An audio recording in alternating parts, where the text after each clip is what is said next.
Hello guys, welcome to my YouTube channel. आप लोगों का भक्ति शक्ति 2023 चैनल पर स्वागत है। और अब हम पढ़ने जा रहे हैं रुद्र संहिता का 16वां अध्याय।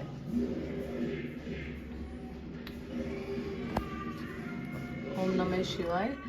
यज्ञदत्त कुमार को भगवान शिव की कृपा से कुबेर पद की प्राप्ति तथा उनकी भगवान शिव के साथ मैत्री।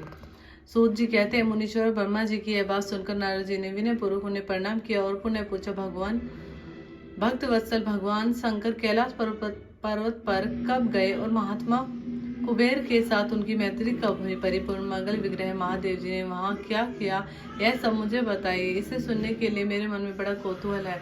ब्रह्मा जी ने कहा, नारद सुनो। चंद्रमौली भगवान शंकर के चरित्र का वर्णन।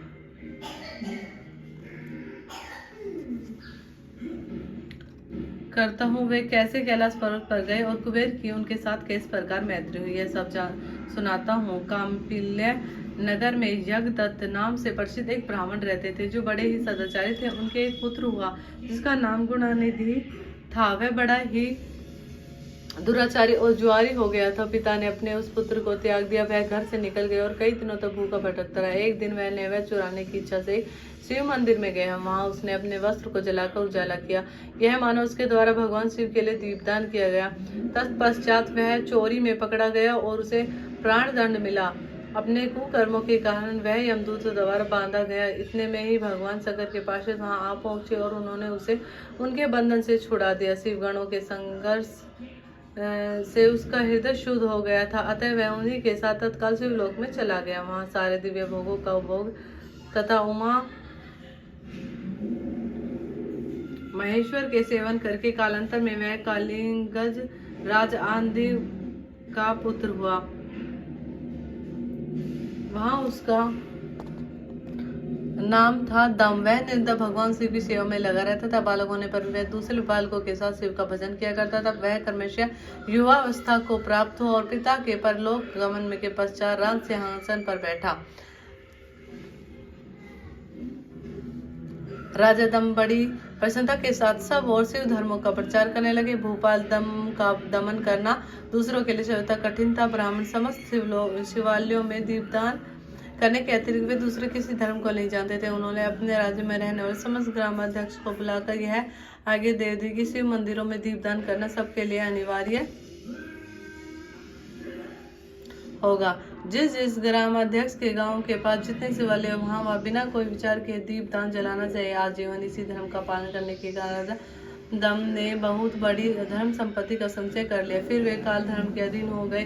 दीपदान की वासना से युक्त होने के कारण उन्होंने शिवालय में बहुत से दीप जलवाए। उसके फलस्वरूप जन्मांतर में वे रतन में दीपों के प्रवाह के असमय और अलकापुरी के स्वामी हुए। इस प्रकार भगवान शिव के लिए किया हुआ थोड़ा सा भी पूजन या आराधन समय अनुसार महान फल देता है। ऐसा जानकर उत्तम सुख की इच्छा रखने वाले लोगों को शिव का भजन अवश्य करना चाहिए। वह दीक्षित का पुत्र जो सदा सब प्रकार के धर्मों में ही रचा पचा रहता था, दैवयोग से शिवालय में धन चुराने के लिए गया और उसने स्वार्थवश अपने कपड़े को दीपक की बत्ती बनाकर उसके प्रकाश से शिवलिंग के ऊपर अंधेरे को दूर कर दिया। इस सत्कर्म के फलस्वरूप वह कलिंग देश का राजा हुआ और धर्म में उसका अनुराग हो गया। फिर दीपक की वासना का उदय होने से शिवालयों में दीप जलवाकर उसने यह दिक्पाल का पद प्राप्त पा लिया।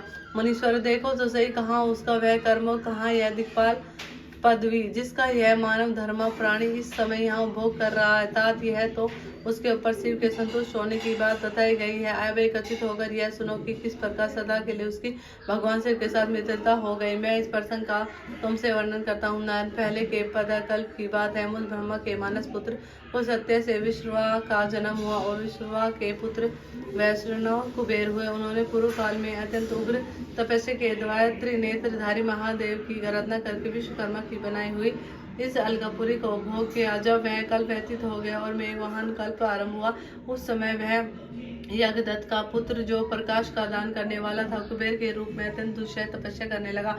दीपदान मात्र से मिलने वाली शिव भक्ति के प्रभाव को जानकर वह शिव की चित्त प्रकाशिका काशीपुरी में गया और अपने चित्त रूपी रतन में प्रदीपों से 11 रुद्र को उद्बोधित करके वह अनन्य भक्ति एवं स्नेह से संपन्न हो वह तन्मयता पूर्वक शिव के ध्यान में मग्न हो निश्चल भाव से बैठ गया।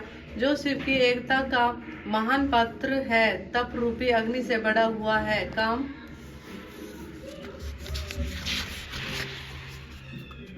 क्रोध आदि महाविघ्न रूपी पतंगों के आघात से शून्य है। प्राण निरोध रूपी वायु शून्य स्थान में निश्चल भाव से प्रकाशित है। निर्मल दृष्टि के ज्ञान स्वरूप भी निर्मल है तथा सदाव रूपी पुष्पों से जिसकी पूजा की गई है। ऐसे शिवलिंग की प्रतिष्ठा करके वह तब तक तपस्या में लगा रहा जब तक उसके शरीर में केवल अस्थि और चर्मात्र अवशिष्ट नहीं रह गए। इस प्रकार उसने 10,000 वर्षों तक तपस्या की। तथा विशाल आक्ष पार्वती देवी के साथ भगवान विश्वनाथ कुबेर के पास आए और उन्होंने प्रसन्न चित्त से अलकापति की ओर देखा और वे शिवलिंग में मन को एकाग्र करके ढूंढते काट की बात स्थिर भाव से बैठे थे। भगवान शिव ने उनसे कहा, अलकापति, मैं वर देने के लिए उद्युत हूँ, तुम अपना मनोरथ बताओ।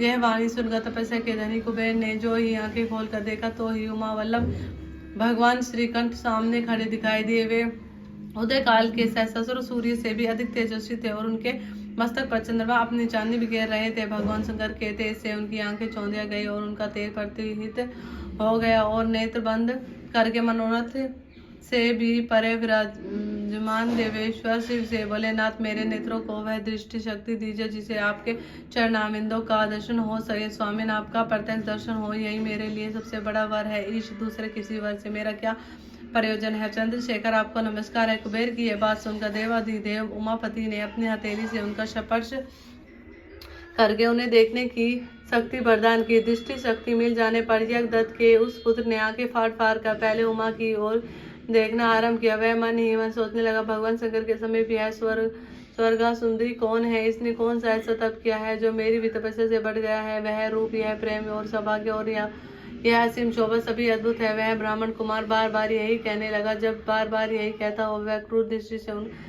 की ओर देखने लगा। तब आमा के अवलोकन से उनकी बाईं आंख फूट गई। तदंतर देवी पार्वती ने महादेव जी से कहा, प्रभु, यह दुष्ट तपस्वी बार बार मेरी ओर देख कर क्या बक रहा है? अब आप मेरी तपस्या के तेज को प्रकट कीजिए। देवी की यह बात सुनकर भगवान शिव ने हंसते हुए उनसे कहा, उमे, यह तुम्हारा पुत्र है, यह तुम्हें क्रूर दृष्टि से नहीं देखता, पितु तुम्हारी तप संपत्ति का वर्णन कर रहा है। देवी से ऐसा कहकर भगवान शिव ने पुनः ही उस ब्राह्मण कुमार से बोले, वत्स, मैं तुम्हारी तपस्या से संतुष्ट होकर तुम्हें वर देता हूँ। तुम निधियों के स्वामी और गुहाओं के राजा हो जाओ। सुव्रत यक्षों, किन्नरों, राजाओं के भी राजा होकर पुण्य जनों के पालक और सबके लिए धन के दाता बनो। मेरे साथ तुम्हारी सदा मित्रता बनी रहेगी और मैं नित्य तुम्हारे निकट निवास करूंगा। मित्र, तुम्हारी प्रीति बढ़ाने के लिए मैं अलका के पास ही रहूंगा। आओ, इन उमा देवी के चरणों में साष्टांग प्रणाम करो और क्योंकि ये तुम्हारी माता है, माँ भक्त जगदत्त कुमार, तुम अत्यंत प्रसन्नचित्त से इनके चरणों में गिर जाओ। ब्रह्मा जी कहते हैं, नारद, इस प्रकार वर देकर भगवान शिव ने पार्वती जी से फिर कहा, देवेश्वरी, इस पर कृपा करो, तपस्विनी है, तुम्हारा पुत्र है। भगवान शंकर का यह कथन सुनकर जगदम्बा पार्वती ने प्रसन्नित हो यज्ञदत्त कुमार से कहा, वत्स, भगवान शिव में तुम्हारी सदा निर्मल भक्ति बनी रहे। तुम्हारी बाईं आंख तो फूट गई, इसलिए कि पिंगल नेत्र से युक्त रहो और महादेव जी ने जो वर दिए हैं वे सब उसी रूप में तुम्हें सुलभ हो। बेटा, मेरे रूप में के प्रति ईर्ष्या करने के कारण तुम कुबेर नाम से परिचित हो गए। इस प्रकार कुबेर को वर देकर भगवान महेश्वर पार्वती देवी के साथ अपने विश्वेश्वर धाम में चले गए। इस तरह कुबेर ने भगवान शंकर की मैत्री प्राप्त की और अलकापुरी के पास जो कैलाश पर्वत है वह भगवान शंकर का निवास हो गया। अध्याय समाप्त। धन्यवाद। ओम नमः शिवाय।